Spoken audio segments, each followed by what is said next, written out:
é segredo o que Deus pode fazer. O que fez por outros também fará por ti. Não há impossível, impossível pra Deus.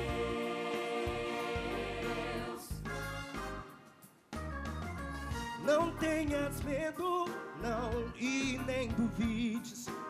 Confia em Jesus Cristo e Ele te responderá. Não há impossível, impossível pra Deus. Quando fala, Deus sempre faz. Deus sempre faz. Através do Filho Jesus. Filho de Deus. Não há impossível, impossível pra Deus.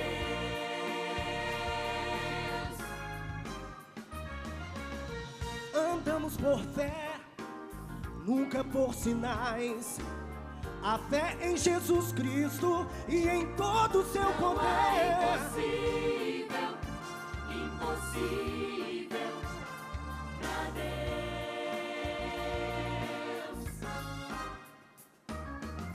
Jesus escuta as tuas orações. Lance fora o medo e entregue-se a Não há Deus. impossível, impossível pra Deus. Oh, oh, oh, oh. Quando fala, Deus sempre faz. Deus sempre faz. Através do Filho Jesus. Filho de Não há Deus. impossível. Eu sei, não há nada impossível. Impossível pra Deus. Não. Em Jesus tudo é Jesus, o Filho de Deus, pois tem o mesmo tem poder. todo o poder. Não há impossível. Eu sei, Impossível. não há impossível para meu Deus. Oh, oh, oh, oh. Meu viver era perdido em meio ao pecado. Veio o Salvador e me libertou. Não há impossível para meu Deus.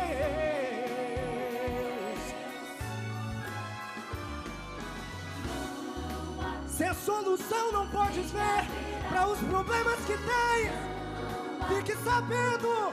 Nem haverá impossível. Preste atenção. Se Ele fez por mim, Ele irá fazer por ti. Pra Deus Não há Jesus irá fazer um caminho. Deus abrirá caminho. pra Deus. Onde não há Quando estás sem forças para caminhar, Deus abrirá caminho. só Jesus irá te fortalecer. Meu Deus é quem abre o caminho onde não Deus há. abrirá caminho.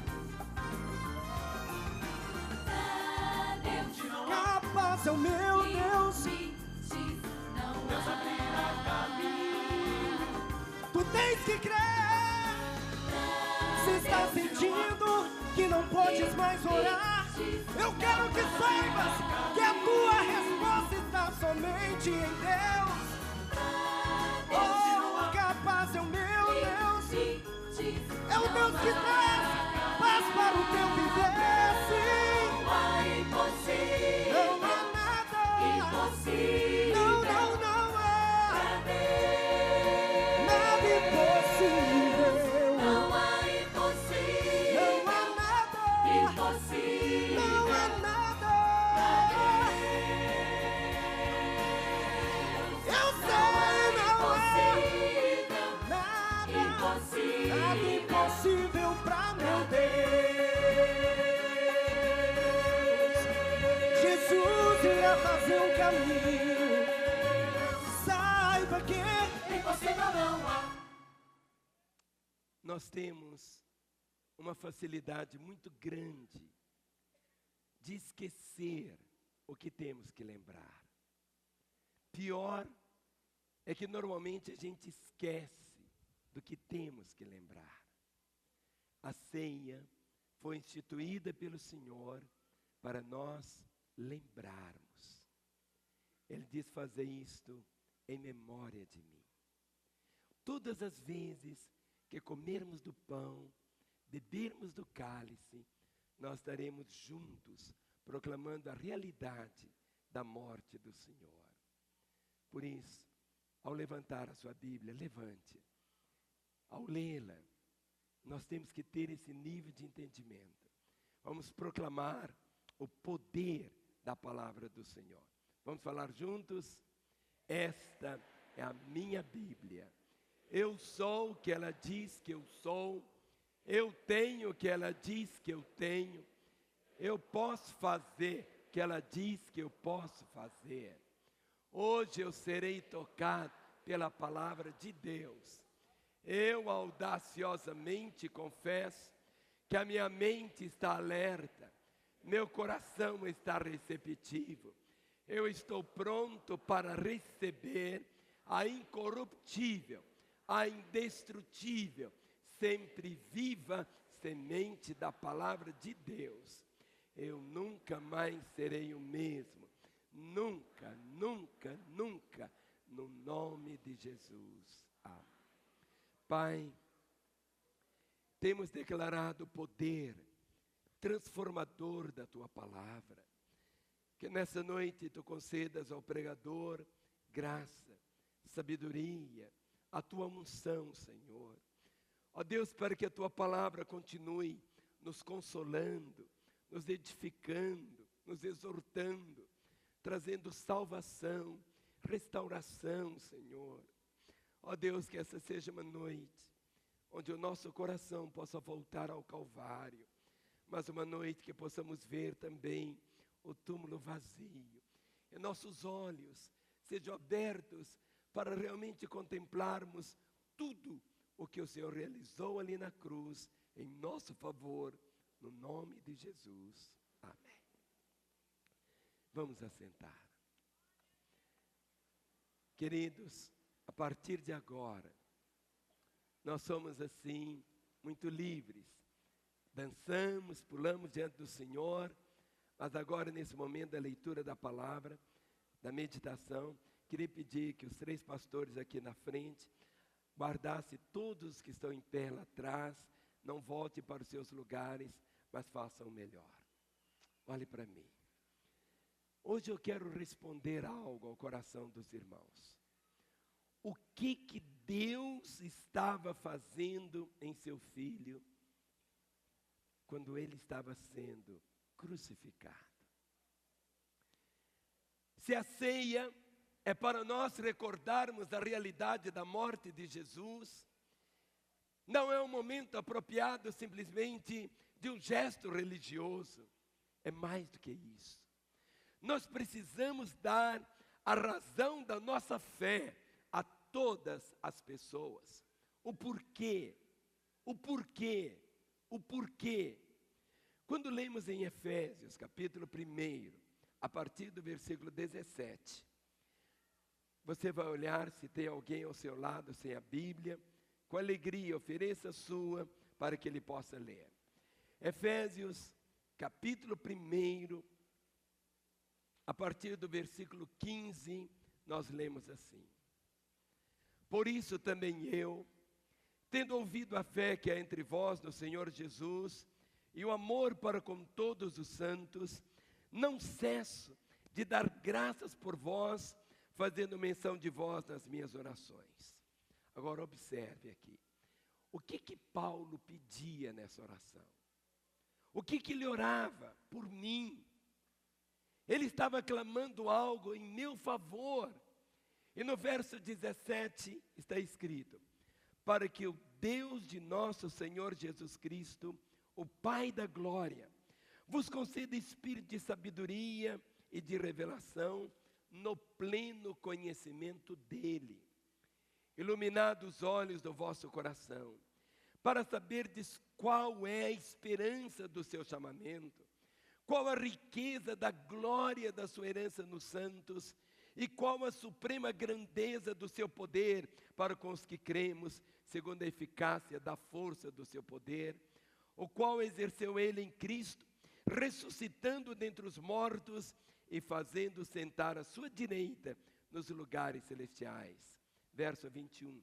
Acima de todo principado, e potestade, e poder, e domínio, e de todo nome que se possa referir, não só no presente século, mas também no vindouro.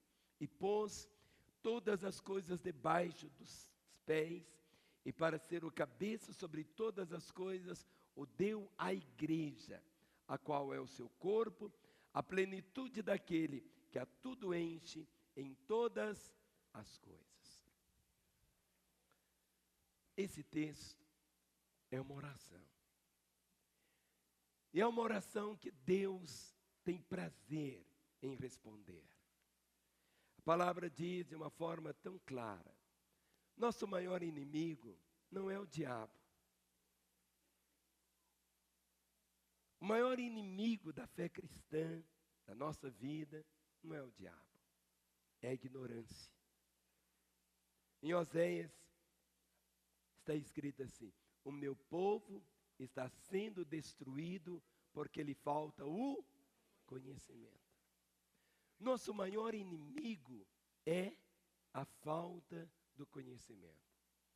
O conhecimento de quem somos. O conhecimento daquilo que Jesus fez na cruz em nosso lugar. O conhecimento da nossa posição em Cristo Jesus. O diabo, tudo que eu tenho que saber sobre ele é que Jesus já o venceu, e tudo que eu tenho que fazer é resisti-lo. A palavra diz: resisti ao diabo e ele fugirá de vós. Mas agora, eu preciso encharcar o meu coração de uma verdade. Eu preciso saber o que Deus estava fazendo naquela hora, quando Jesus estava sendo crucificado. O que Deus estava fazendo? O que Ele estava arquitetando para a minha vida? E quando eu falo para mim, é para a sua vida. Nós encontramos pelo menos 7 realidades que não podemos delas jamais esquecer. Ali na cruz, Deus estava fazendo algo. Através da morte do Senhor Jesus, a primeira coisa que a Bíblia nos ensina, Ele estava nos justificando. O que é essa palavra? Justificação. Vamos falar? Justificação. Outra vez, justificação. Romanos capítulo 5, o verso 1 diz assim: justificados, pois, mediante a fé, temos paz com Deus por meio de nosso Senhor Jesus Cristo. Justificados, pois, mediante a fé, temos paz com Deus por meio de nosso Senhor Jesus Cristo. O que é justificação? Basicamente, justificação é um ato declaratório de Deus. É Deus declarando algo. No momento quando eu recebo como meu Senhor e como meu Salvador, no momento quando você entregou a sua vida a Jesus, no momento quando você disse: Jesus, entra na minha vida, Jesus, eu me arrependo dos meus pecados, eu entrego a minha vida ao Senhor, naquela hora, Deus declara você justo. Isto significa que Ele te vê, a partir desse momento, como se você não tivesse cometido um único pecado.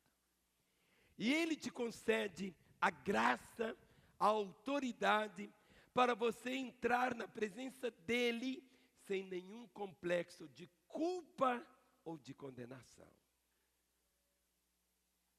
Não é que você alcançou isso pelos seus méritos, mas foi isso que Jesus conquistou ali na cruz. Está escrito: justificados, pois, mediante a fé, temos paz com Deus por meio de Jesus Cristo, nosso Senhor. 2 Coríntios capítulo 5, o verso de número 21, afirma essa mesma verdade. 2 Coríntios capítulo 5, verso 21.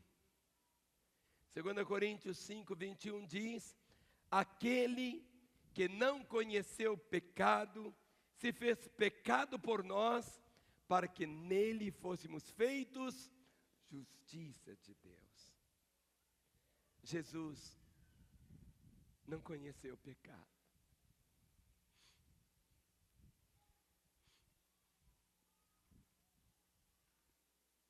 Jesus nunca pecou.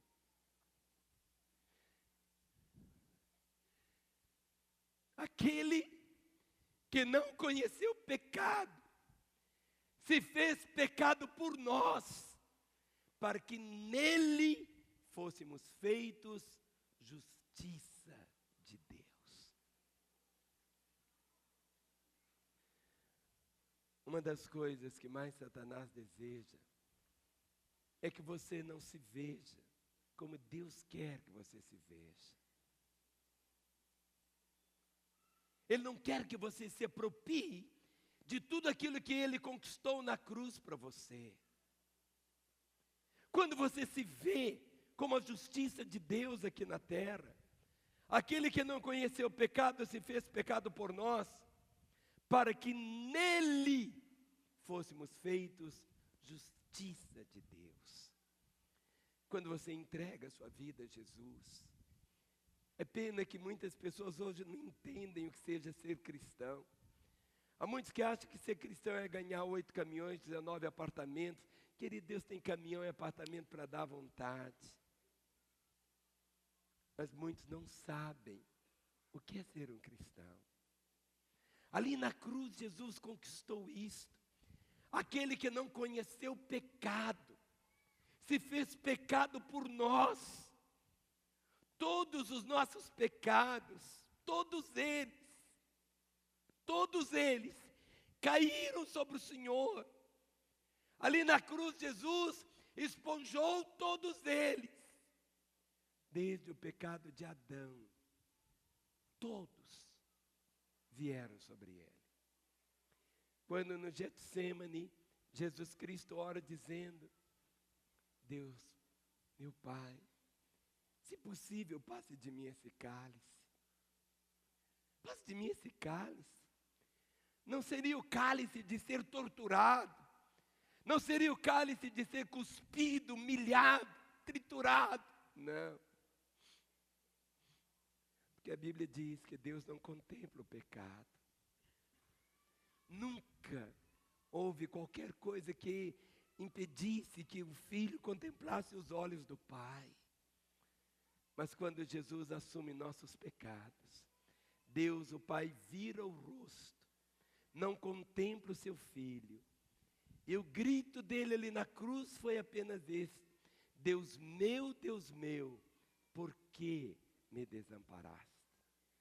Ninguém pôde ver essa cena. Do meio-dia às 3 horas da tarde, a Bíblia diz que houve uma negridão, uma escuridão, algo tão terrível que cobriu toda a terra durante aquelas 3 horas que Jesus estava ali crucificado. Nessas horas, aquele que não conheceu o pecado se fez pecado por nós, para que nele fôssemos feitos justiça de Deus. Quando você, querido, daqui a pouco, ao comer do pão, quando você beber do cálice, que essa verdade possa embrenhar-se no seu espírito, que você possa se ver como Deus te vê. Você não é aquilo que você vê no espelho, você é o que a Bíblia diz que você é. E a palavra diz exatamente isso, que nós fomos feitos justiça de Deus. Ali na cruz, a segunda realidade que Ele realizou, nós fomos reconciliados. O que é reconciliação? Reconciliação é quando existe uma separação. Ah, quantas e quantas vezes, quantas noites eu já passei com um casal, brigado. Marido saindo de casa, ou vice-versa, mulher. Passava ali noite inteira, buscando a reconciliação. Eu só saía da casa quando deixava os dois abraçadinhos, beijando, chorando. Quantas vezes aconteceu isso? Reconciliação é exatamente, novamente, o quê? Provocar a paz. Pecado. O pecado provocou a separação do homem de Deus. Quando você lê em 2 Coríntios, capítulo 5, 2 Coríntios, capítulo 5, a partir do versículo 18. 2 Coríntios, capítulo 5, a partir do verso 18, diz assim: ora, tudo provém de Deus, que nos reconciliou consigo mesmo por meio de Cristo, e nos deu o ministério da reconciliação, a saber, que Deus estava em Cristo, reconciliando consigo o mundo, não imputando aos homens as suas transgressões, e nos confiou a palavra da reconciliação. De sorte que somos embaixadores em nome de Cristo, como se Deus exortasse por nosso intermédio. Em nome de Cristo, pois, rogamos que vos reconcilieis com Deus. Aquele que não conheceu o pecado, se fez pecado por nós, para que nele fôssemos feitos justiça de Deus. Tenha sua Bíblia aberta, olhe para ela. O verso 18 diz: ora, tudo provém de Deus. A iniciativa veio de Deus. Não foi a nossa iniciativa, foi a dele. Tudo provém de Deus, que nos reconciliou consigo mesmo, por meio de Cristo. A reconciliação veio por meio de Jesus. Jesus é o reconciliador. Ali na cruz, a reconciliação estava sendo feita. Se você olha a cruz, ela tem uma haste vertical e uma haste horizontal. No sentido que ele veio para reconciliar o homem com Deus o Pai, mas veio reconciliar o homem com o homem. É por isso que quando uma pessoa converte, normalmente ele começa a acertar a vida dele. Antes estava brigado com o sogro, com a sogra, com o patrão, com os colegas. Algo que começa a acontecer, ele começa a acertar a vida, porque a cruz passa a fazer parte da história da vida dele. Por isso está escrito: ora, tudo provém de Deus, que nos reconciliou consigo mesmo por meio de Cristo, e ele nos deu o ministério da reconciliação. A pregação do Evangelho é essa mensagem, que do lado de Deus, Deus não está com raiva do homem. A mensagem é esta, que Deus, tudo ele fez para reconciliar o homem. Olha o verso 19, a saber, que Deus estava em Cristo, reconciliando consigo mesmo o mundo. E essa palavra mundo aqui, não é mundo de montanhas, lagos, não, é gente. João 3,16 diz: porque Deus amou o mundo. E a palavra diz, a saber, que Deus estava em Cristo, reconciliando consigo mesmo o mundo, não imputando aos homens as suas transgressões. Ele não veio para trazer mais culpa sobre você que já está culpado. Jesus Cristo disse que ele não veio para esmagar a cana quebrada. Ele não veio para apagar a torcida que fumega. Ele não veio para acabar com aquela vida que já está desgraçada. Não. Ele veio exatamente para trazer a salvação. A saber que Deus estava em Cristo, reconciliando consigo mesmo o mundo, não imputando aos homens as suas transgressões, e nos confiou a palavra da reconciliação. A pregação do Evangelho é esta. É levantar a bandeira branca. É dizer que há paz em Cristo. Quando Jesus Cristo nasce, a mensagem que os anjos cantaram foi esta: glória a Deus nas alturas e o quê? Paz na terra. Paz. Paz na terra aos homens, a quem Ele quer bem. Paz, não mais guerra, não mais essa separação entre o homem e Deus. Ali na cruz, Jesus estava reconciliando o homem com Deus. E o verso 20 diz: de sorte que somos embaixadores em nome de Cristo, como se Deus exortasse por nosso intermédio. Em nome de Cristo, pois, rogamos que vos reconcilieis com Deus. Pecado separa, a cruz une. Ali na cruz, nós fomos justificados, nós fomos reconciliados, mas nós fomos também regenerados. O que é essa palavra regenerados? É novamente gerados. É a terceira coisa. Fomos regenerados. Vamos falar? Regenerado. É nascer de novo. Nascemos de novo. Nascemos de novo. E é um nascimento assim, tão radical, tão forte. Vamos abrir a Escritura em João capítulo 3. João capítulo 3, do verso 3 ao 6. A palavra diz, João capítulo 3, verso 3. A isso respondeu Jesus: em verdade te digo que se alguém não nascer de novo, não pode ver o reino de Deus. Perguntou-lhe Nicodemos: como pode um homem nascer sendo velho? Pode porventura voltar ao ventre materno e nascer segunda vez? Respondeu Jesus: em verdade te digo, quem não nascer da água e do Espírito, não pode entrar no reino de Deus. O que é nascido da carne é carne, o que é nascido do Espírito é Espírito. Não te admire de eu te dizer, importa-vos nascer de novo. Se você voltar para o primeiro capítulo de João, João capítulo 1, o verso 12 e 13. João capítulo 1, o versículo 12 e 13 diz assim: mas a todos quantos o receberam, deu-lhes o poder de serem feitos filhos de Deus, a saber, os que creem no seu nome, os quais não nasceram do sangue, nem da vontade da carne, nem da vontade do homem, mas de Deus. Quantos aqui podem dizer, eu nasci de novo? Diga então, eu nasci de novo. Outra vez. Outra vez. Agora, o que significa isso?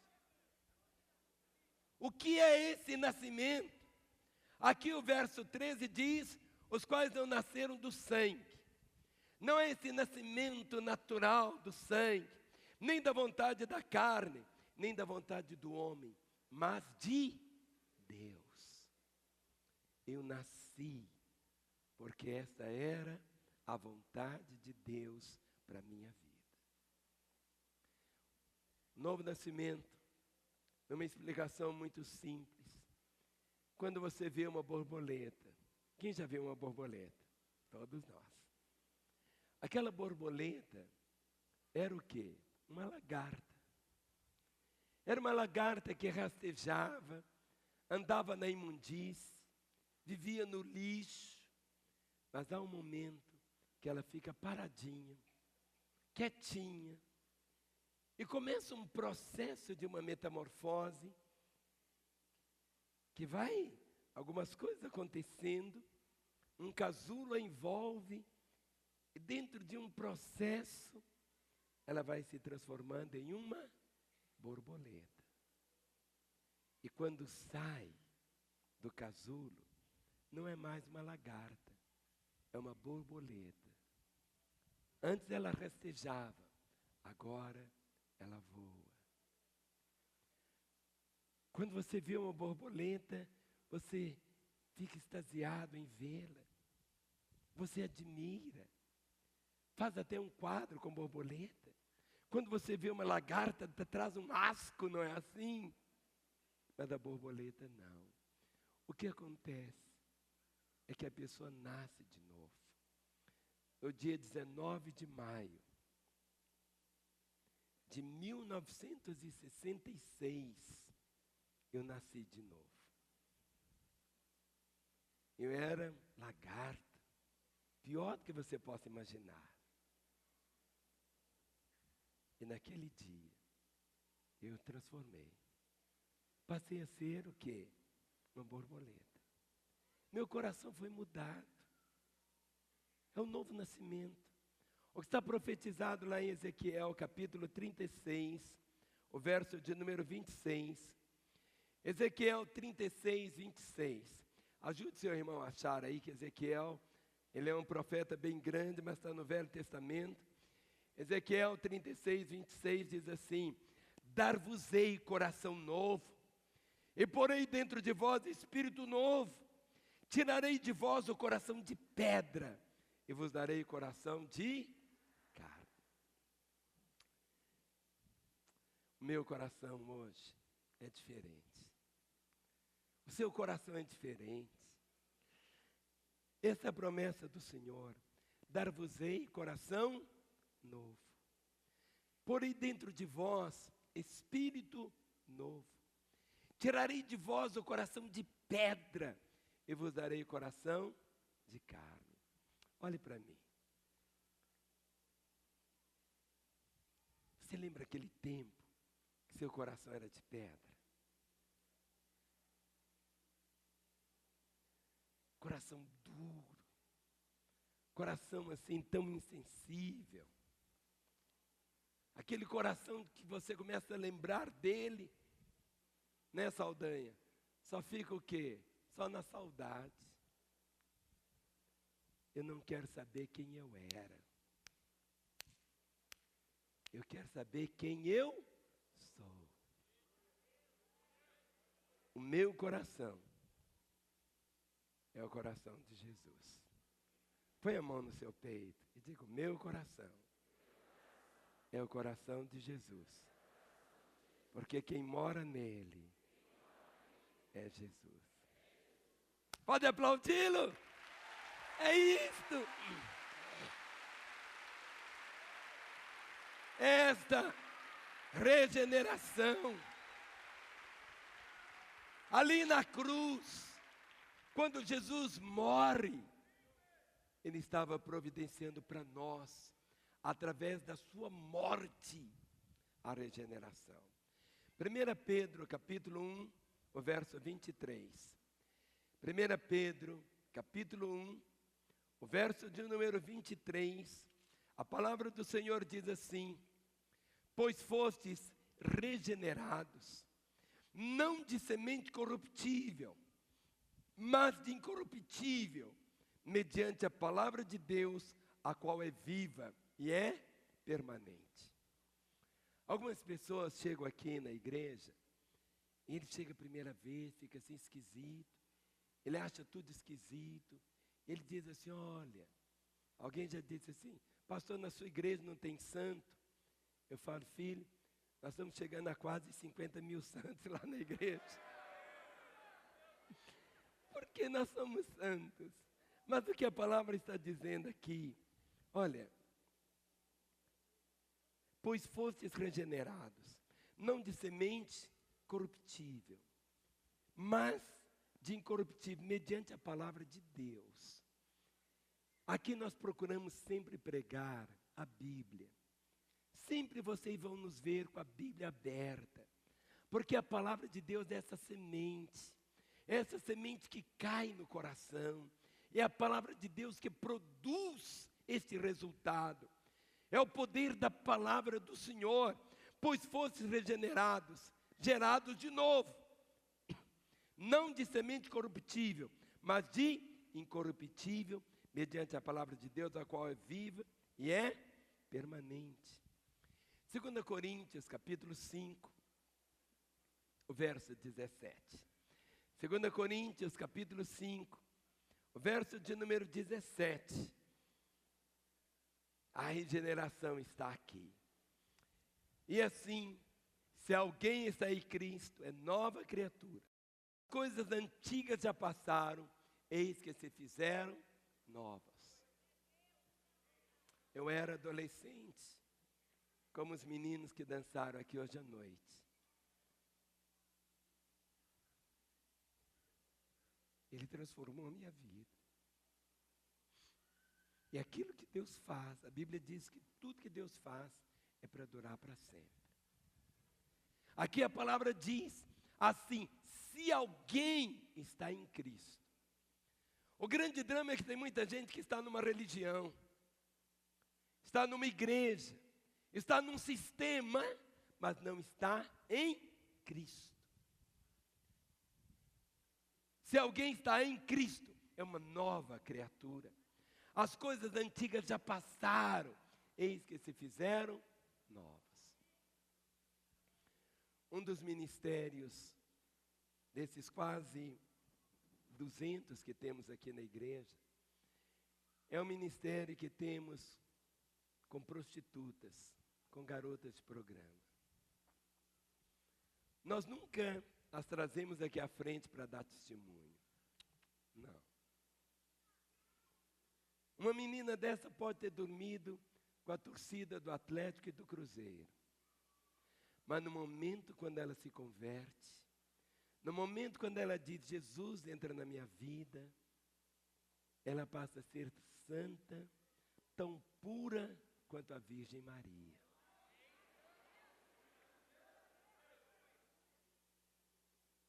Porque é isso que está escrito. Se alguém está em Cristo, é uma nova criatura.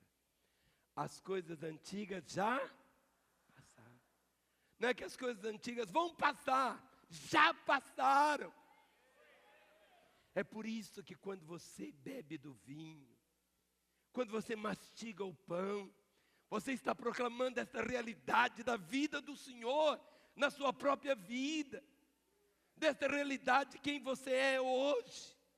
As coisas antigas já passaram. A palavra Satanás significa acusador. E uma obra de Satanás é sempre ficar acusando você, fazendo você lembrar da conta que já foi paga. Mas não foi você que pagou a conta, foi Jesus que pagou a conta.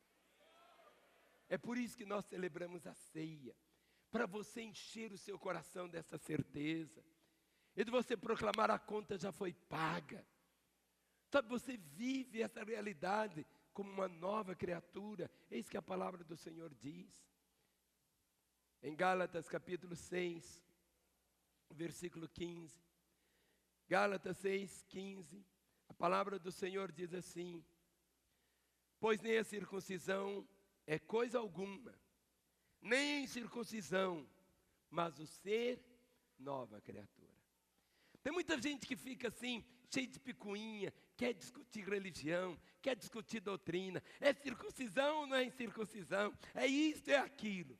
Gente, essas coisas são irrelevantes. A palavra do Senhor diz no verso 15 de Gálatas 6, pois nem a circuncisão é alguma coisa, nem a incircuncisão. O que é importante? Mas ser nova criatura. Nova criatura. Eu sou nova criatura. Quantos aqui podem dizer eu sou nova criatura? Vamos dizer juntos? Eu sou nova criatura. Aleluia.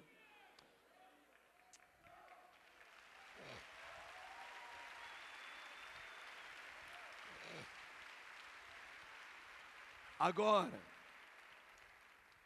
essa nova criatura tem um novo estilo, tem outro prazer. A borboleta não come o que a lagarta come. O prazer dela é outro. Quando você abre em Efésios capítulo 4, Efésios capítulo 4, verso 17, você vai ver o que Jesus está fazendo na cruz em seu lugar. Estava regenerando você. Efésios 4, 17, diz assim: isto, portanto, digo e no Senhor testifico, que não mais andeis como também andam os gentios, ou seja, quem não era cristão, na vaidade dos seus próprios pensamentos. Verso 18, obscurecidos de entendimento, alheios à vida de Deus por causa da ignorância em que vivem, pela dureza do seu coração, os quais, tendo se tornado insensíveis, se entregaram à dissolução para com avidez cometerem toda sorte de impureza. Mas não foi assim que aprendestes a Cristo. Se é que de fato o tendes ouvido e nele fostes instruídos segundo a verdade em Jesus, no sentido de que, quanto ao trato passado, vos despojeis do velho homem que se corrompe segundo as consciências do engano, e vos renoveis no espírito do vosso entendimento, e vos revistais do novo homem, criado segundo Deus, em justiça e retidão, procedentes da verdade. Tudo é novo, tudo é novo. Colossenses, capítulo 3, o versículo de número 10. Colossenses, capítulo 3, versículo 10. Quem está recebendo entendimento, levante a mão. Ali na cruz fomos justificados, reconciliados, regenerados. Olha como está escrito, Colossenses 3,10. E vos revestistes do novo homem, que se refaz para o pleno conhecimento, segundo a imagem daquele que o criou. A palavra cristão não significa aquele que é da religião de Cristo. A palavra cristão significa aquele que tem a mesma natureza de Cristo. Quando você pensa assim em elefantinho, o que é? O que é um elefantinho? É um animal que tem a mesma natureza do elefante. A palavra cristão significa exatamente isso. É aquele que tem a mesma vida de Cristo nele. A vida cristã não é o meu esforço para vivê-la. Há um livro muito piedoso chamado A Imitação de Cristo, mas nós não conseguimos imitá-lo. É impossível. Mas quando eu tenho Cristo em mim, não é uma questão de eu imitá-lo, é de eu permitir que Ele viva a vida dele através de mim. Foi por isso que Paulo, um momento ele disse assim, olha gente, olhe para mim, Paulo dizia, não sou eu mais quem vivo, mas é Cristo que vive em mim. E esse viver que vivo na carne, vivo na fé do Filho de Deus, que me amou e se entregou a si mesmo por mim. Nunca perca isso, irmão. Uma vez alguém me perguntou assim, pastor, o senhor já perdeu o primeiro amor? Na hora que ele falou aquilo, foi um choque para mim, porque eu nunca havia pensado nisso. O senhor já perdeu o primeiro amor? Eu fiquei olhando para ele e eu disse, não. Cada dia eu amo mais o meu Senhor. Querido, para você pecar, você tem que ser muito, mas muito sem vergonha. Porque Deus não permite que você seja tentado além das suas forças. Você foi criado. Você é uma nova criatura. Ali na cruz você foi regenerado. Regenerado. Agora, enquanto a pessoa não converte, é uma situação. É igual um homem que estava andando na rua e encontrou uma pessoa morta. Aí ele colocava o defunto em pé e daí a pouco ele caía de novo. Ele estava bêbado, colocava o homem em pé, o defunto em pé e o defunto caía. Aí passou alguém, o bêbado disse, olha, está faltando alguma coisa dentro dele, porque ele não fica em pé. O que faltava? A vida. faltava vida.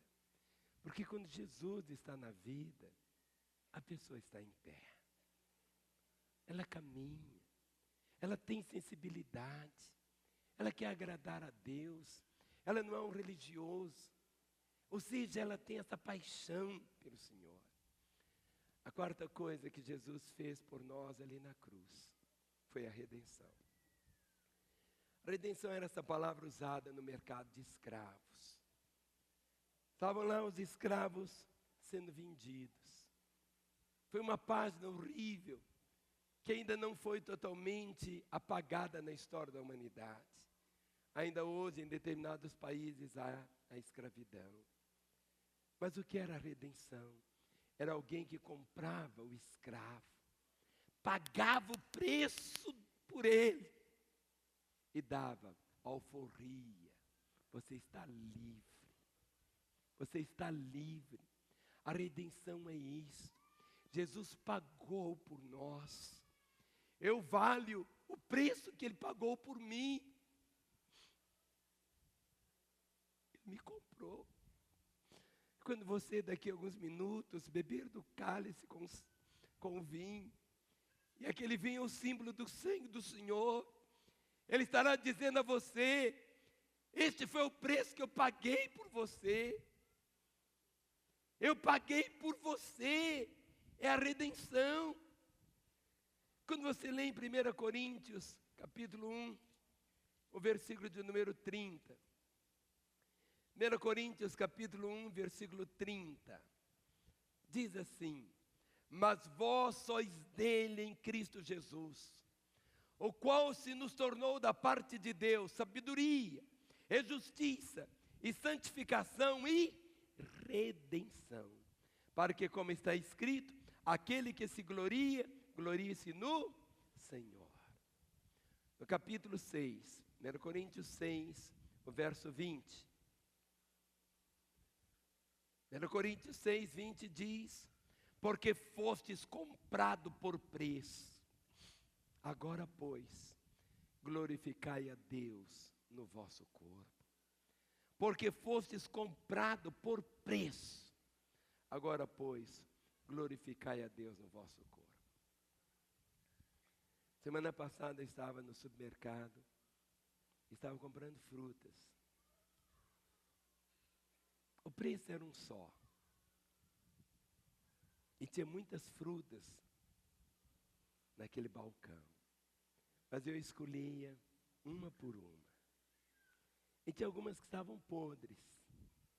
Outras estavam muito feias. Outras que estavam muito velhas. Agora é interessante. Se fosse Jesus fazendo essas compras, Ele ia comprar a feia, a velha, a podre. Não é assim? Entenda o que eu quero falar. Ele não pagou por mim mais do que Ele pagou por você. O preço foi o mesmo. Quando você o vê ali na cruz, se só você existisse sobre a face da terra, o preço que Ele pagaria seria este. Porque fostes comprado por preço. O grande drama que hoje muitas pessoas têm, que elas acham que elas são donas dela mesma. Eu sou dono. Eu sou dono. Eu sou dono da minha vontade. Esta é a minha casa. Esse é o meu carro. Esta é a minha roupa. Eu sou o dono. Mas quando nós nos convertemos, esse sentido de posse deixa de existir. Nós passamos a ter o entendimento que somos apenas mordomos daquilo que Ele nos confia para tomar conta. Ele nos redimiu. Ele pagou o preço, pagou o preço total da nossa redenção. Sou dele. Ele nos comprou, não para sermos escravos dele. Ele não queria mais servos. Ele queria filhos. Ele nos adotou como filhos. Só que Ele fez algo tão diferente. Ele colocou dentro de nós o Espírito do Pai.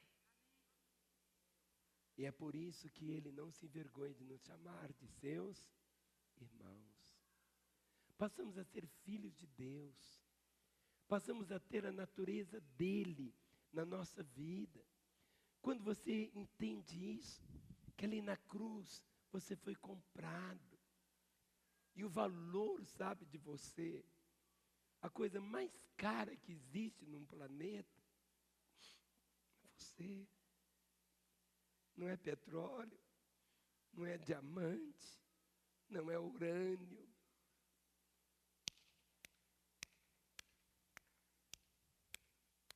Isso para Deus é nada. Quando você lê no Salmo 49, Salmo 49, o versículo de número 15, diz assim: mas Deus remirá minha alma do poder da morte, pois Ele me tomará para si. Mas quando você lê no 49, o versículo 8, Salmo 49, verso 8 diz: pois a redenção da alma deles é caríssima. Vamos falar juntos? Pois a redenção da alma deles é caríssima. Outra vez. Pois a redenção da alma deles é caríssima. Quantas vezes você diz: eu não valho nada? Sabe quando você diz isso, eu não valho nada? Satanás que muitas vezes diz isso para você. Diz assim: você não tem valor nenhum, você não presta, você é isso, você é aquilo, você não tem valor nenhum. Mas aqui a palavra do Senhor diz: pois a redenção deles é caríssima. Dinheiro algum do planeta seria suficiente para redimir você. A única moeda para poder comprar foi essa que Jesus pagou, né, Kleber? O sangue de Jesus, só Ele. É por isso que quando você celebra a ceia, quando você toma do cálice, você está testificando essa verdade. Eu valho o preço que Jesus pagou por mim. A vida é tão simples. As pessoas é que complicam tanto a vida. Você tem que se ver como Deus te vê. Deus podia ter feito assim, num estalo de dedo, e resgatar você. Mas Ele tinha que cumprir toda a justiça. Quando você lê aqui o texto, pois a redenção da alma deles é caríssima. Caríssima. Ah, de alguma pessoa especial? Não. De todas as pessoas. Não existe um que Ele pagou mais que o outro. O mesmo preço que Ele pagou por mim, Ele pagou por Adolfo Hitler. A diferença é que eu aceitei o preço que Ele pagou por mim e fui salvo. Se Hitler tivesse voltado para Jesus e confessado como seu Senhor e Salvador, seria salvo. É verdade que ele seria enforcado, não sei como, diante da justiça dos homens, ele teria que pagar. Mas quando a pessoa vem para Jesus, a salvação é plena. Ali na cruz, a quinta coisa é a identificação. Vamos falar essa palavra? Identificação. Outra vez, identificação. Sabe, quando você veio para Jesus, você creu nessa verdade. Que quando Jesus ali na cruz foi pregado, você foi pregado com Ele. Quando Ele foi sepultado, você foi sepultado com Ele. Quando Ele ressuscitou, você ressuscitou com Ele. Há uma identificação. Em Gálatas capítulo 2, versos 19 e 20. Gálatas capítulo 2, os versículos 19 e 20 dizem assim. Gálatas 2, 19 e 20. Vamos ler juntos? Vamos falar juntos? Porque eu, mediante a própria lei, morri para a lei, a fim de viver para Deus. Estou crucificado com Cristo. Logo já não sou eu quem vive, mas Cristo vive em mim. E esse viver que vivo agora, vivo na carne, vivo pela fé no Filho de Deus, que me amou e se entregou a si mesmo por mim. Vamos todos nos colocar em pé. Fique em pé com a sua Bíblia. Os pastores vão entregar aos diáconos os elementos da ceia. Mas eu quero que você abra nessa hora, novamente sua Bíblia, em Efésios, capítulo 3, o verso 17. O que é essa identificação? É que Jesus passa a viver em você. Esta realidade é uma identificação, e está escrito, Efésios 3,17, e assim, habite Cristo no vosso coração pela fé, estando vós arraigados e alicerçados em amor. 1 João capítulo 5. 1 João capítulo 5, o versículo de número 20. 1 João capítulo 5, o verso de número 20. A palavra diz: também sabemos que o Filho de Deus é vindo e nos tem dado entendimento para reconhecermos o verdadeiro, e estamos no verdadeiro em seu Filho Jesus Cristo. Este é o verdadeiro Deus e a vida eterna. No capítulo 2 de 1 João. 1 João, capítulo 2, o versículo 6. Vamos ler do verso 5. 1 João 2, versos 5 e 6. Diz assim: aquele, entretanto, que guarda a sua palavra, nele verdadeiramente tem sido aperfeiçoado o amor de Deus. Nisto sabemos que estamos nele. Aquele que diz que permanece nele, esse deve também andar assim como ele andou. A identificação ali na cruz. Aquele que permanece nele deve andar assim como ele andou. Ali na cruz, a sexta coisa foi a santificação. Santificação não é aquilo que muitas vezes as pessoas imaginam. O tamanho do cabelo, ou se usa desodorante ou não. Não é isso. Santificação significa que nós pertencemos totalmente a Ele, que somos dele, separados para Ele. 1 Coríntios capítulo 1, o versículo de número 30. 1 Coríntios capítulo 1, versículo 30 diz: mas vós sois dele em Cristo Jesus, o qual se nos tornou da parte de Deus sabedoria e justiça e santificação. Somos totalmente dele. A justificação é um ato. É Deus declarando que Ele nos fez justos. A santificação é um processo.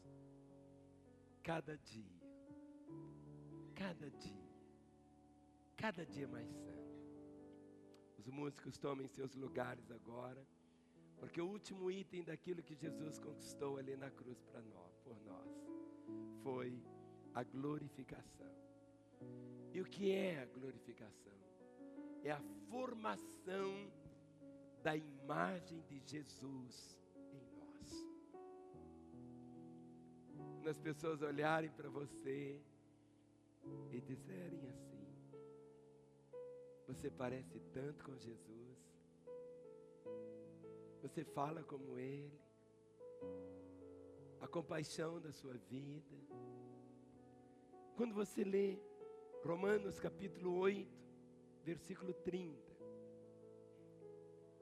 Romanos capítulo 8, o verso de número 30 diz: aos que predestinou, a esses também chamou, e aos que chamou, a esses também justificou, e aos que justificou, a esses também glorificou. A esses também glorificou. Em Colossenses capítulo 1, versos 26 e 27. Colossenses capítulo 1, versos 26 e 27.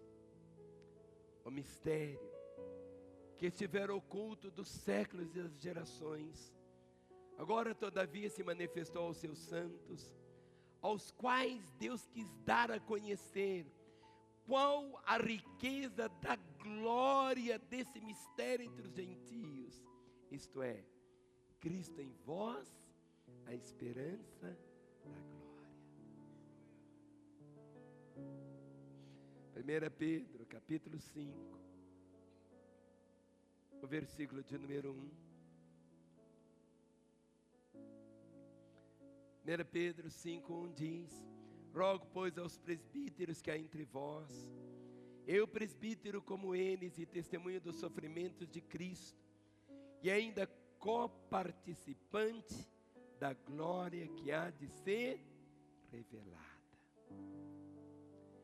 Em João capítulo 17, Jesus ora, e ele ora dizendo assim, João 17, versos 22 e 23. João 17, 22 e 23 diz: eu lhes tenho transmitido a glória que me tens dado, para que sejam um como nós o somos. Eu neles e tu em mim, a fim de que sejam aperfeiçoados na unidade, para que o mundo conheça que tu me enviaste e os amaste, como também amaste a mim. E o último texto que eu quero deixar com meus queridos é Filipenses capítulo 3. Filipenses capítulo 3, os versos 20 e 21. Nós aqui somos só peregrinos e forasteiros. Nossa morada permanente não é aqui. Só estamos de passagem.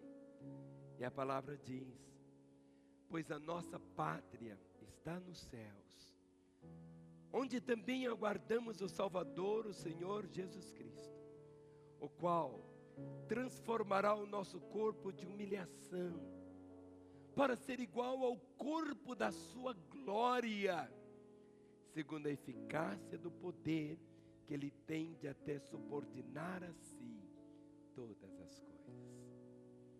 Ali na cruz, 7 realidades. Vamos falar? Vamos falar? Justificação, reconciliação, regeneração, redenção, identificação, santificação e glorificação. Vamos falar de novo? Todos juntos? Vamos olhar e vamos falar juntos? Vamos falar? Justificação, reconciliação, regeneração, redenção, identificação, santificação e glorificação. Eu sou o que a Bíblia diz que eu sou. Eu tenho o que a Bíblia diz que eu tenho. Eu posso o que a Bíblia diz que eu posso. Põe sua Bíblia no banco. Dê a mão, irmão, que está aí ao seu lado. E nós vamos cantar. Vamos voltar ao Calvário. Onde cruz se erigiu. Contemple a cruz. E veja aquilo que Jesus fez. Tudo aquilo que Ele fez por nós ali. E antes de celebrar a ceia, está escrito, 1 Coríntios 11, 23, porque eu recebi do Senhor o que também vos entreguei, que o Senhor Jesus, na noite que foi traído, tomou o pão, e tendo dado graças, o partiu e disse: isto é o meu corpo que é dado por vós, fazei isto em memória de mim. Por semelhante modo, depois de haver ceado, tomou também o cálice, dizendo: este cálice é a nova aliança no meu sangue, fazei isto todas as vezes que o beberdes em memória de mim. Porque todas as vezes que comerdes este pão e beberdes o cálice, anunciais a morte do Senhor até que Ele venha. Levante a mão do seu irmão e vamos cantar essa verdade. Rude cruz se erigiu, dela o dia fugiu, como emblema de vergonha e dor. Mas contemplo essa cruz, porque nela Jesus deu a vida por mim, pecador. Sim, eu amo a mensagem da cruz. Até morrer eu a vou proclamar.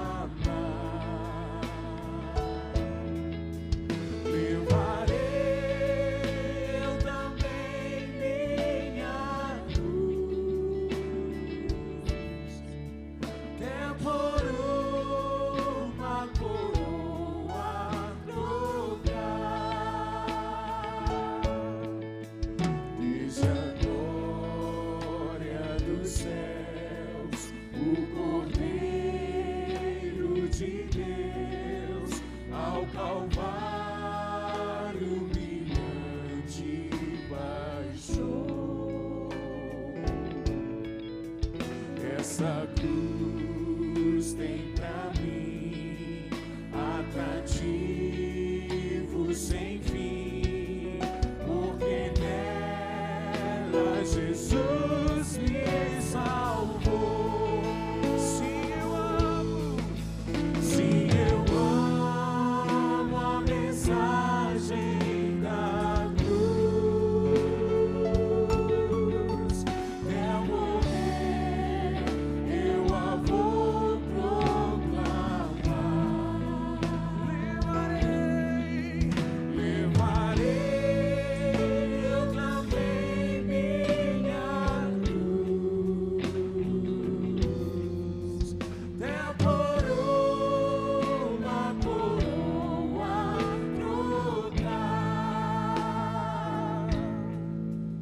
Nesta cruz padeceu e por mim já morreu, meu Jesus, para dar-me o perdão. Mas me alegro na cruz, ela vem graça e luz para minha santificação. Sim, eu amo a mensagem da cruz. Até morrer eu a vou proclamar.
mãos sobre seu peito. Coloque suas duas mãos. Não aplauda. Não é para você aplaudir, não, filho. Aplause em hora de júbilo. Não é porque uma pessoa aplaudiu que você tem que aplaudir, não. Põe suas mãos sobre seu peito. Feche seus olhos. Contemple a cruz. Esta é a realidade da vida. Ali na cruz, o Senhor dando a sua vida para te fazer justo, para trazer a reconciliação, que é a paz com Deus, para trazer a regeneração, fazer você nascer de novo, para pagar o preço da sua redenção. Você que antes estava escravizado, o preço que Ele pagou para você ser livre, para Ele e você ter a graça de viver aqui, a vida dEle, uma vida santa, uma vida que vai glorificá-lo. Tudo que você precisa, Ele conquistou na cruz por você. Mas é preciso que você declare esta verdade. Quem sabe você é alguém que um dia andou com Ele, viveu com Ele, e se afastou, se desviou. Hoje é o dia da sua reconciliação. Quem sabe você é alguém que muitas vezes já ouviu do Evangelho, mas até hoje não entregou a sua vida a Ele. Hoje é o dia dessa entrega. Com a mão no seu peito, os olhos fechados, ore dizendo, ore comigo todos assim: Senhor Jesus, eu sei que Tu estás aqui, que o Senhor me ama. Eu ouvi sobre isso, e a Tua palavra diz que a fé vem pelo ouvir, e ouvir a palavra de Deus.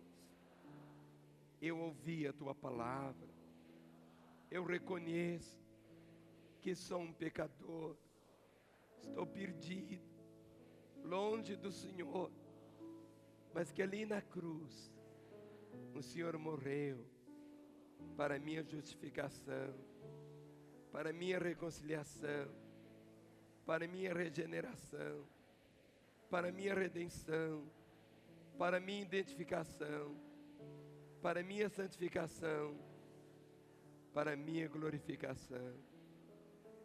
Por isso, nesta hora, eu abro meu coração e eu te peço, entra na minha vida. Eu te recebo como meu Senhor e meu Salvador. E eu, Jesus, que andei contigo, me deleitava no Senhor, mas fui vencido. Mas nesta noite, eu me torno vencedor. Eu volto para o Senhor, crendo no Teu perdão e na reconciliação. Novamente, eu quero, ó Espírito Santo, viver a alegria da salvação. Continue com seus olhos fechados. Eu quero fazer uma oração por você. Você não vai precisar repetir essa oração. Quero orar só por você. Por você que hoje à noite entrega a sua vida a Jesus. Por você que pela primeira vez orou dizendo: Jesus, entra na minha vida. Jesus, eu te recebo como meu Senhor e Salvador. Quero orar por você, que um dia andou nos caminhos dele e se desviou, mas que hoje volta aos caminhos dele, para que eu ore em seu favor. Eu vou pedir que você manifeste, me dando um sinal, levantando uma das suas mãos. E no levantar das suas mãos você estará dizendo: eu quero, eu entrego minha vida a Jesus. Eu recebo como meu Salvador e Senhor, ou eu volto aos caminhos dele. Esteja com os olhos fechados, toda a igreja orando agora por você, clamando pelos que estão aqui, clamando por aqueles que estão em suas casas agora. Você que hoje entrega a sua vida a Jesus, você que se reconcilia com Ele, levante bem alto sua mão. Eu quero ver sua mão erguida. Jesus quer ver a sua mão erguida. Erga mais alto que você puder a sua mão. Levante mais alto, mais alto. Pode levantar. Há dezenas e dezenas de mãos erguidas. Esta é a hora de Deus para você. Seja um homem, uma mulher, uma criança, um adolescente. Levante a sua mão. Mais alto, isso. Levante a sua mão. Agora eu vou pedir algo. Enquanto nós vamos cantar aquela música, só pelo sangue. Porque foi pelo sangue que fomos justificados, redimidos, perdoados, identificados. Foi pelo sangue. Enquanto estivermos cantando, eu vou pedir que sem constrangimento algum, pode abrir os olhos. Todos vocês que levantaram as mãos, deixe seus lugares, venham até aqui à frente. Esta é a hora de Deus para você. Pode vir. Você que estava desviado, venha. Esta é a hora de Deus para a sua vida. Pode vir. Venha de todos os lugares. Venha. É a hora de Deus para a sua vida. Venha, venha. Não aplauda, não aplauda. Cante essa verdade. Venha, deixe seu lugar e venha. É a hora de Deus para você. Todos cantando. Venha. É a hora de Deus para a sua vida. Venha.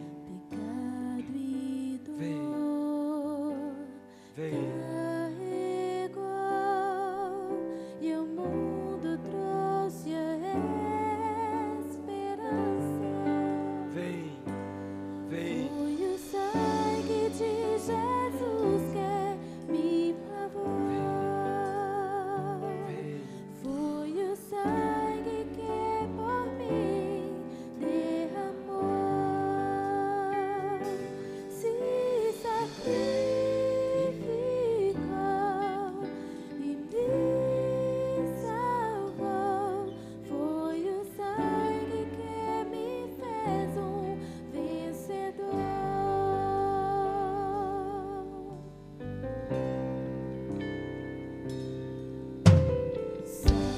Salvador, Santo, morto em meu lugar, o Cordeiro, o grande eu sou, que tira o meu pecado. Foi o sangue de Jesus que me lavou. Foi o sangue que por mim derramou. Se sacrificou e me salvou. Foi o sangue que me fez um vencedor. Ao sangue do Cordeiro, ao sangue do Cordeiro, o sangue do Cordeiro, precioso sangue do Cordeiro, se sacrificou e me salvou. Foi o sangue que me fez um vencedor.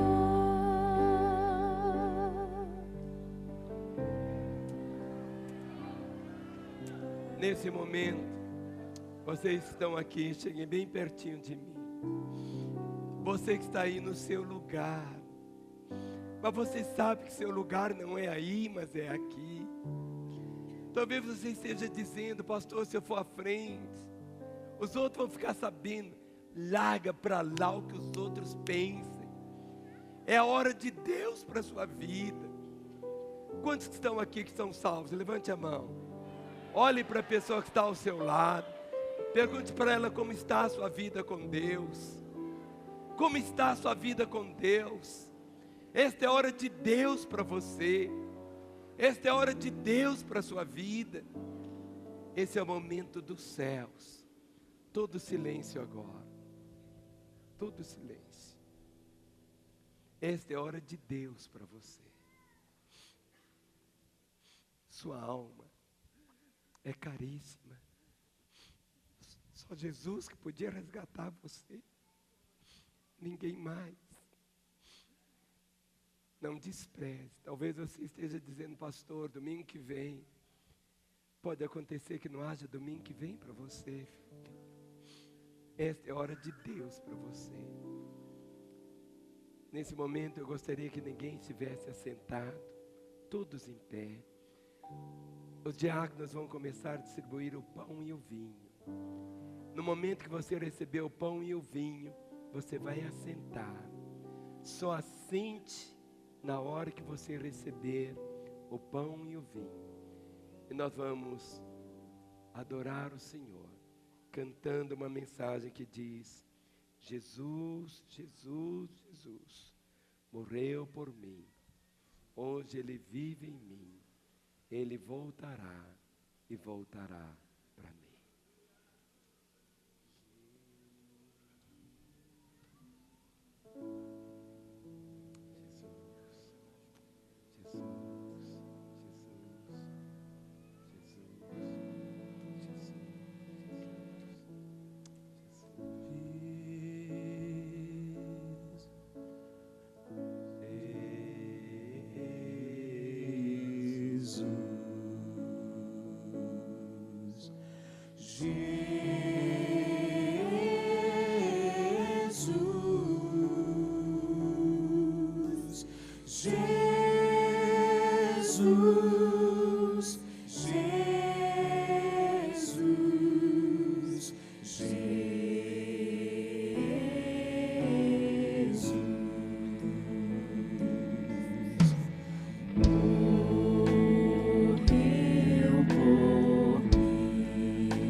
Vamos falar juntos.